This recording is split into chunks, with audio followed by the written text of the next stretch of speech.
I gotta see. See, this jacket, it was made in the USA. Look at that. You see that? Made in the USA. What's it made of? Huh?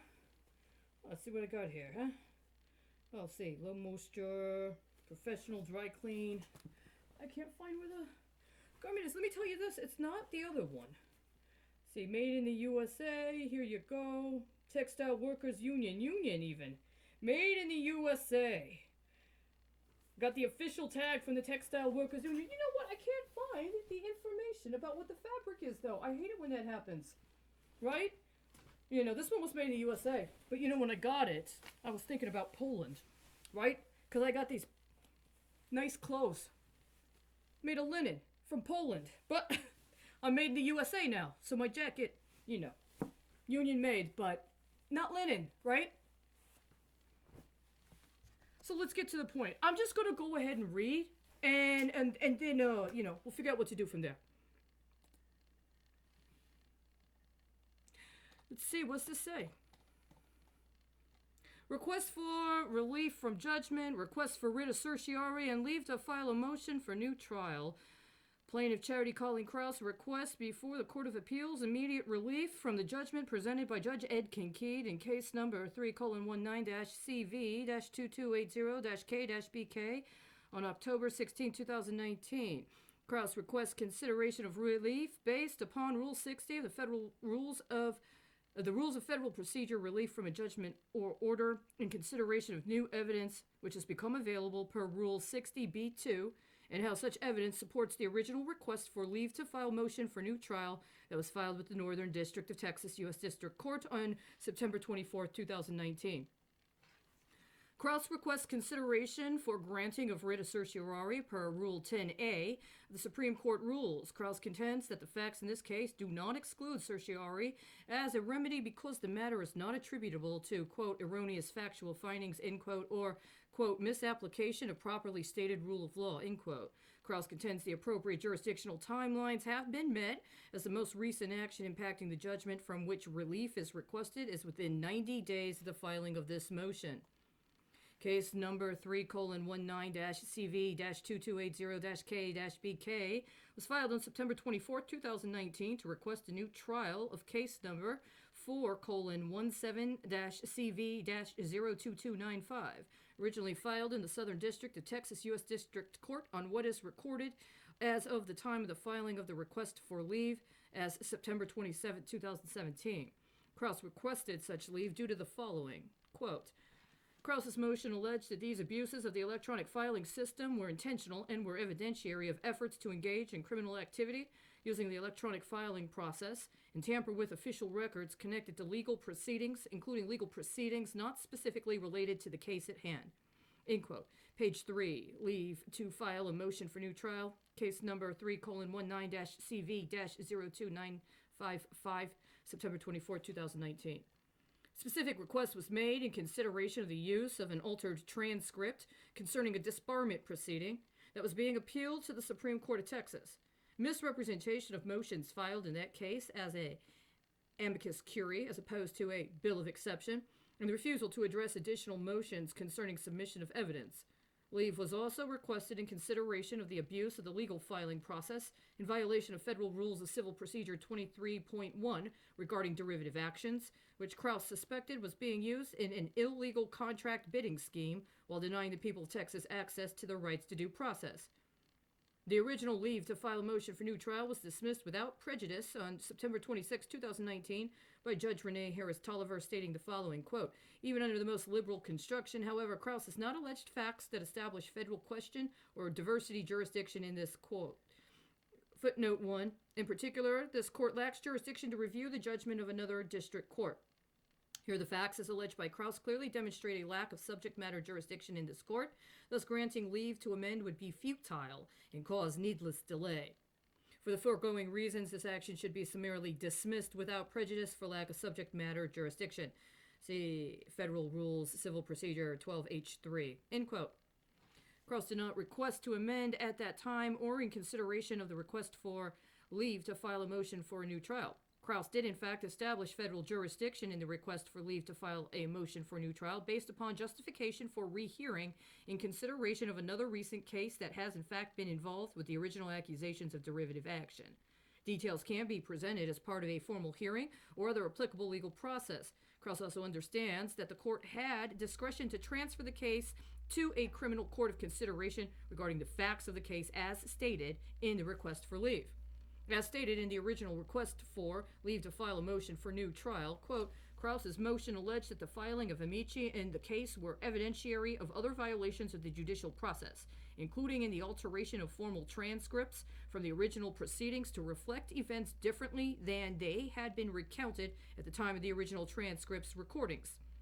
Crouse's motion alleged that these abuses of the electronic filing system were intentional and were evidentiary of efforts to engage in criminal activity using the electronic filing system and tamper with official records connected to legal proceedings, including legal proceedings not specifically related to the case at hand.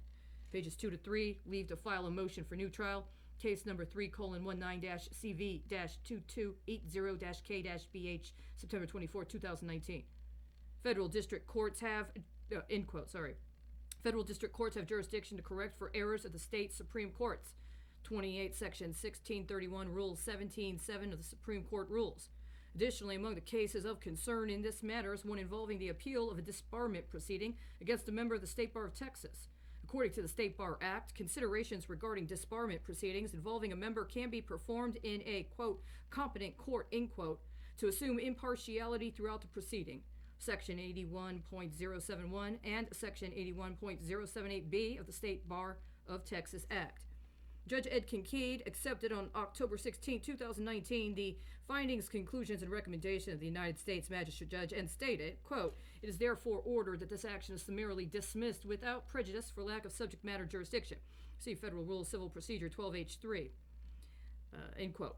Page 1, order accepting findings, conclusions, and recommendations of the United States Magistrate Judge. Case number 3:19-CV-2280-K-BK, October 16, 2019. Judgment is issued by Judge Kincaid on October 16, 2019, stated, it is therefore, quote, it is therefore ordered, adjudged, and decreed that this action is dismissed sua sponte without prejudice for lack of jurisdiction, end quote. Page 1, judgment, case number 3:19-CV-2280-K-BK, October 16, 2019. Crouse attempted to file 2 motions on January 16, 2020 in the Northern District of Texas, U.S. District Court. Request for articles of impeachment of the Texas State Senate, case number 3:20-20-CV-00114-X-BH, January 16, 2020, assigned to Judge Brantley Starr, and request for disciplinary action against Magistrate Judge Renee Harris-Tolliver and Judge Ed Kincaid. Case number 3:20-CV-00113-NB-BH, January 16, 2020, assigned to Judge David C. Godby.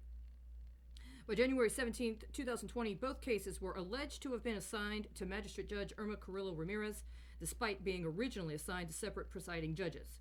Crouse refused to consent to proceed before a magistrate judge. However, Magistrate Judge Carrillo Ramirez issued an order on February 11, 2020, stating the following, quote, under the express authority, the Northern District of Texas has implemented Special Order 3-251, which provides for automatic referral of certain cases and matters to magistrate judges. This pro se case falls under the automatic referral provisions of Special Order 3-251 for full case management, including determination of non-dispositive motions and issuance of findings, conclusions, and recommendations on dispositive motion, end quote. Page 1, order, case number 3:20-CV-00114-X-BH, February 11, 2020. Crouse contends that not only do her cases not qualify for consideration before a magistrate judge due to the nature of the charges, but that the order in this case, as well as the other case for which the same order was issued, is evidence of the very charges requested for consideration in the original request for leave to file a motion for new trial. Additionally, as mentioned in other motions submitted in case number 3:20-CV-00114-X-BH, the assignment of both cases to the same magistrate judge calls into question the capacity of the magistrate judge to be able to proceed with impartiality in either case. A motion to proceed pro hoc vis was appealed after its denial with a request for specific consideration of Section J of the procedure outlined in a case cited by the rules of the Northern District of Texas U.S. District Court on professional conduct expected of those before the court. Don D. Properties Corp. Versus Commerce Savings and Loan Association, 121 FRD 284, Northern District of Texas, 1988, which discusses the specific sort of disclosure required of those before the court. Not only were Magistrate Judge Carrillo Ramirez's actions against the federal rules of civil procedure and federal rules of appellate procedure, but they were also against the specific rules of the court itself. Additionally, as stated in another motion, there's no evidence to be found of Special Order 3-521 as being binding upon the court or those before the court. The local rules of civil procedure do not include rules regarding the process outlined in the order. Only derivative explication of such a procedure can be discerned upon review of the local criminal rules of procedure, and without professional consideration, such an assumption would be hearsay. Crouse's request for motions to transfer, for leave to file for new trial, and for consolidation of cases and confirmation for case number 3:20-CV-00114-X-BH and case number 3:20-CV-00113-N-BH February 26, 2020, regarding transfer out of a civil court and into a criminal court, was likewise denied in manners that explicitly and implicitly violate both the federal and local rules of procedure. Additionally, the automation of the case and the various case citations by the magistrate judge that do not speak to the presented claims has become evidentiary, specifically in consideration of findings, conclusions, and recommendation issued by Magistrate Judge Carrillo Ramirez on March 15, 2021, in which she stated the case should be dismissed without prejudice as barred by the 11th Amendment, or, in the alternative, with prejudice for failure to state a claim and as frivolous. Such a claim by Magistrate Judge Carrillo Ramirez is commensurate with the false claims made in the findings, conclusions, and recommendation of the United States Magistrate Judge made by Magistrate Judge Harris Tolliver on September 26, 2019, and accepted per the order accepting findings, conclusions, and recommendations of the United States Magistrate Judge by Judge Ed Kinkeen on October 16, 2019. The false claims of Crouse's efforts as bad faith and frivolous have neither been substantiated nor have disproven Crouse's original claims of abuse of the electronic filing system regarding alleged crimes in connection with the pattern of racketeering activity that were the subject of the original case for which Crouse requested leave to file a motion for new trial on September 24, 2019. As such, Crouse requests relief from the judgment in case number 3:19-CV-2280-K-BK, and that leave to file a motion for new trial in case number 3:17-CV-02295 be granted immediately. Request is also made for consideration of appropriate in regard to the demonstrated inability for Crouse to receive an impartial consideration before the court in Texas. Then I have an oath. Attestation, I certify that I'm a resident of Texas, above the age of 21 years old, of sound mind and body, that everything included herein is the truth to the best of my ability and knowledge. Signed at 3:16 p.m. on May 19th, 2021. Now, I originally attempted to obtain information on how to appeal this to the Court of Appeals directly. My understanding is that two things had occurred. First of all, because there had not in this specific case, or because in the original case, there had been an order from the presiding judge supporting the magistrate judge, that removed from consideration the possibility for an appeal within the local district court. And that there was, as is outlined in this motion, a legitimate reason through the appropriate federal rules of civil procedure, recourse for me to file directly with the Court of Appeals. Now, the kickback to the local court was not necessary. The question, however, remains that throughout this entire process, I have been denied anything close to any sort of collegial comportment by any member of the legal establishment in any way, shape, or form, all the way from law enforcement, with whom I have attempted to submit reports, all the way up to the judges or even justices involved in the cases under consideration, usually as intercessed upon through or in connection with the clerk of the court, including in manners that intentionally mischaracterize my filing efforts and refuse to apply appropriate procedure on their end in remedying them or addressing them directly. I understand that the clerk of the court, as is actually in a appeal that I have prepared but have not yet actually been able to submit to the Court of Appeals or to an appropriate court of jurisdiction, specifically identifies the role of the clerk of the court in my original allegations concerning not only abuse of the electronic filing process, but the considerations of securities fraud that were some of the original allegations that I was attempting to have remedied that necessitate a new trial. Secondly, there is also the matter of the understanding that in this particular situation here, regarding this, that I was able to open up an electronic account. I was able to try to submit it directly. What I ended up getting was a letter in the mail. This is the letter right here, dated for May 20th, 2021. Now, after I spoke on the phone with a person at the United States Court of Appeals, it took more than one call. They gave me a process whereby I could apply through the PACER system in order to be able to open up the account, to be able to submit it directly through the Court of Appeals for the appropriate district, which in this case is the Fifth Circuit Court of Appeals located in and out of New Orleans. But then this letter came very shortly thereafter. And to be honest with you, I cannot verify that this is even an authentic letter, because what it says is that I am supposed to go to another site and pay a fee. Now, the problem is in all of my original cases, I have been put in a position where I have been denied any capacity to receive any assistance from a prosecutor or from a public entity. These are criminal charges, as I understand them, which means the state should have been supporting me in an effort to bring this case. A. But B, in the course of that, I've had to file an affidavit of pauperdom, or rather an affidavit of pauperis, which attests to my actual income and my actual financial status upon the time of my filing, and have been granted permission to proceed without having to pay filing fees.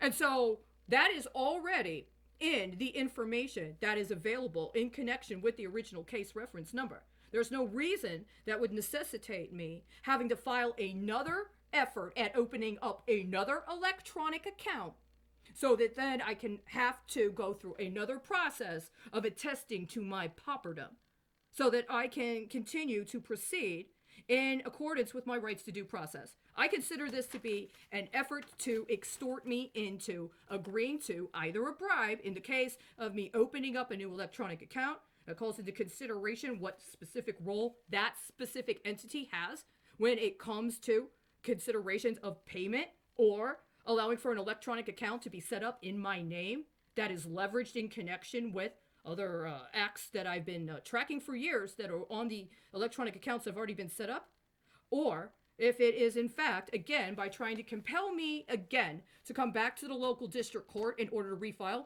actually a kickback. I have tracked how every single time a motion has been sent to me in my case, regardless of whether or not it makes any literal sense in my case, that day there's a public announcement that the same magistrate judge and or the same district court has a major case decision being rendered in another case that's only tangentially or derivatively connected to mine. But what it does do is it demonstrates the charges regarding the abuse of the electronic filing system, and also demonstrates that over time, refusal to deal with the charges in my case, including in connection with crime, as opposed to some sort of false claim of it being a civil rights case or some form of tort, then allows for an accrual of liability that is leveraged through other cases that end up getting to go to the court and end up getting to get heard before the court while I'm denied due process. And this has been persisting for several years. And in the course of this, my contention is that what has been happening is that local actors have literally been trafficking me specifically. And by the way, the people the charges were originally filed in regards to, if nothing else, I could have been a witness on their behalf, or they could have been witnesses in the matters related to me being able to pursue due process for myself. All of us have been denied that recourse. And in consideration of that, as I have attempted to maintain my efforts to receive due process for myself, I have been attempted repeatedly into some form of enticement to agree to some sort of illegal activity with ever-increasing stakes. In this case, I understand it's intentionally directly international in scope. I understood it was directly and intentionally international in scope when I first attempted to file a case with the local district court, but that was not revealed until later. And now we are, in this situation where, if I'm correct, somebody attempted to engage in illegal derivative action with this notice, which is in and of itself was a response to my effort to apply through the electronic filing system to the Fifth Circuit Court of Appeals. Now, I'm going to go ahead and I'm going to turn this particular video off. If you're concerned about my Polish, then let me tell you, I understand that something about this specific currency is coming from Chicago. Am I right? Is there somebody right now from Chicago that is either watching this, literal real time, or is doing something at 1:58 a.m. on August 19, 2021? I believe there is. And until further notice, I am going to proceed as if, and whatever it is you're trying to stimulate, or whatever it is you're trying to invoke here, that your primary site is actually Chicago, and that you've been aided and abetted by local actors.